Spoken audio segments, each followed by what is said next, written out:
Is your classic Mopar stock rocker almost noisy? You think that's just how it is? That's just what they sound like? I used to think that too. Let me show you what the problem is and how to fix it.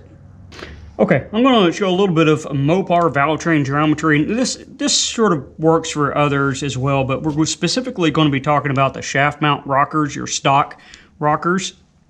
This is what it looks like. The push rod goes into there, and let's see here. We can kind of sort of get a little mock-up right here of what goes on. Like that, right?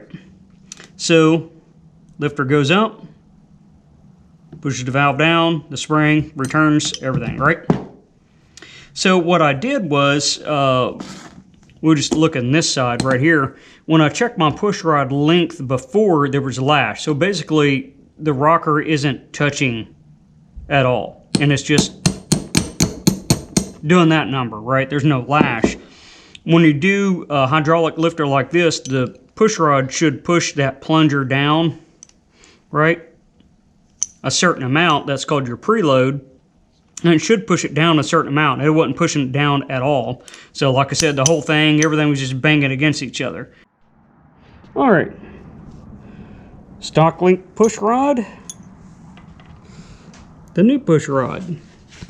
Now note, you can actually kind of see the new push rod is a little bit bigger diameter. I know we're shiny there, but it's hollow, right? So we're going to weigh this. We want to try to weigh this with a glare.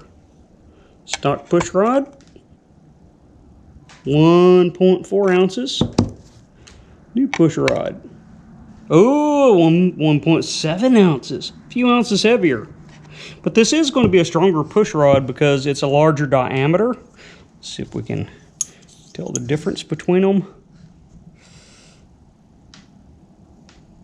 So it's a larger diameter, so it's actually going to be stronger even though it's hollow. Even if it did weigh the same or even less, it would be stronger because its moment of inertia is greater, right? So, yeah, it added a hair more weight to it, but theoretically, any lifter you get for the small Mopar is an AMC lifter nowadays, and they're an oil through the lifter. So you notice that our push rod is not hollow. The classic Mopar, small block Mopar, they oiled through the head to the rocker system, right? So that's what, if we can see, it's covered up. But there's little oil holes in this rocker shaft right here, and it oils up through the head. We can go get a peek of that pedestal, that'll do better. But it oil up through there, whereas the push rod, modern, it'll oil through the push rod to oil up in there as well. So that's actually a good upgrade, even though it's a touch heavier. Let's come over here and look at what I'm talking about with the pedestal. So these pedestals, they got oil holes that you're not gonna be able to see because of lighting situation. Let me go get a light. Let's see how many takes I can do on this. All right, take 57. So if you look in there, you can see that there's an oil hole, and it oils through the head in several locations there. Let's look at our math. I needed 62 to get the 40 thousandths preload. Some people run 80 thousandths preload. Between 40 and 80 is pretty optimal in there. Depends on where you want to be. So that'll be 102 thousandths. So we're only about 20 thousandths more than what I wanted, so that'd be about 100 thousandths preload. So we're still nowhere near bottoming out that lifter. The lifter, I think I remember measuring in is like 100. See, I come up with 80 because that's the middle of the lifter. So we got 160 to play with, and we're at 120. So we're kind of 40 from the bottom instead of 40 from the top. That means I'm going to be more susceptible to valve float, right? So as the RPMs get up there. But this is still going to make the engine do better. I might have a little bit of valve float issue now. Definitely didn't have any before, but I was also going to beat the cam and rockers and push rods and the whole valve train apart too. So, yeah.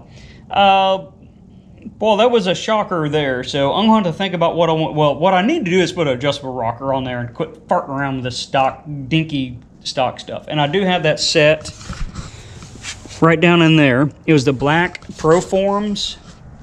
I need to do a little bit of work on those because I had that adjuster nut that backed off on me during break-in and kind of boogered some threads and stuff up right there. So I need to figure that out so I can get that replacement rocker arm on there. There's one or two of them that was buggered up right there. You can watch that video. Oh, I forget which side it is. So since these are shaft mount rockers, I got this shim right here that can go underneath the shaft and raise up the rocker by a certain amount, right? So what that's going to do is when I raise the rocker up, it's going to relieve a little bit of preload on our lifter here, but it's also going to change my geometry slightly with the valve. And this is what I got to be careful about, is when that is touching the valve, it's got to make good contact. I can't be off on the edge. See, if we was off on the edge right here, whenever it goes to push it down, it's going to want to do that number. Or if you're on that side of it, you go to, well, if I put the right way on there, right? If you go on that side of it, it's going to want to push it that way and where your guide's out. But I do have a little bit. If you look at this pad, that's a pretty big pad right there. So I got a lot of little room to work with. So what we're going to end up doing is say we're looking like that, we're going to look more like that. So the distance from here to that point and here to that point is longer. So that's going to increase my rocker ratio, and should have plenty pad. I'm going to check it. Plenty of pad to not be making the valve tip over and do funny stuff right there. Okay, you may be asking, why mess around with trying to play with the right push rod and all that? And why not just buy a good set of rockers?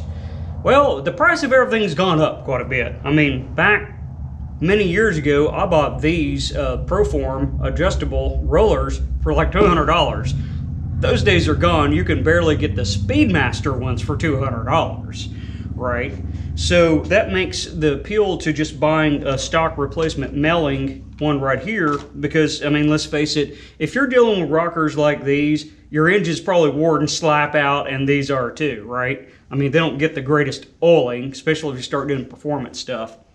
But this right here, you can get these. You can actually get them with the hole in it. This one just doesn't happen to have one in there.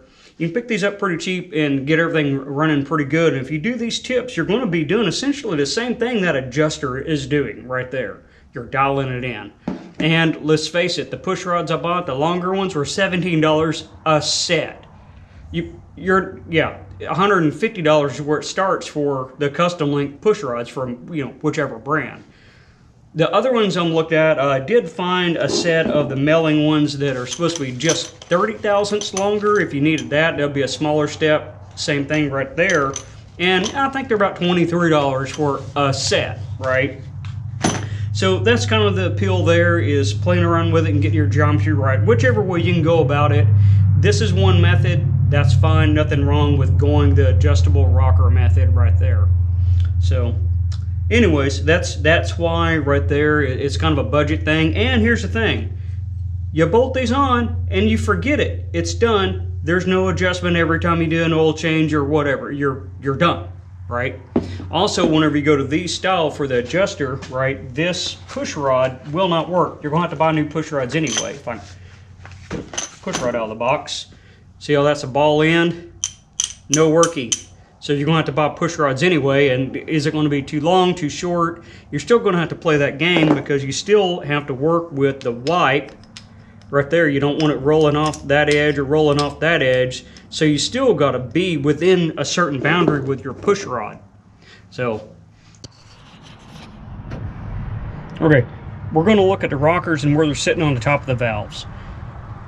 This is not the time to be trying to figure this out when it's in the engine bay. This needs to be done up on the engine stand so you can see it. But we're gonna make an attempt here. So if we look right up underneath and get you right there. Actually, it's probably going to be easier to see on camera, because the camera can get way up in there and I can't do that. So we're kind of right where I think it should be. Just towards the intake side of center. Looks like that's where it's touching. Okay, letting it warm up a little bit. My power steering has some noise, but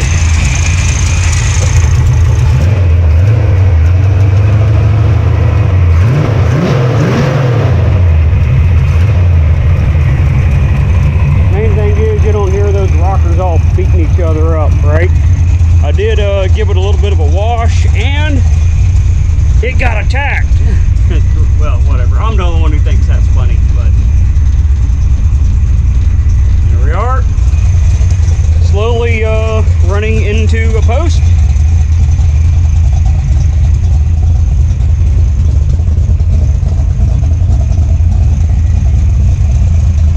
Looking better, so I like that. The test drive's gone better. There. What? This cat showed up, and it kills mice. And it's that time of year where mice like to get into my house. All right. Are we Dad? No, you just can't get enough petting, can you? Now. Okay. So anyways,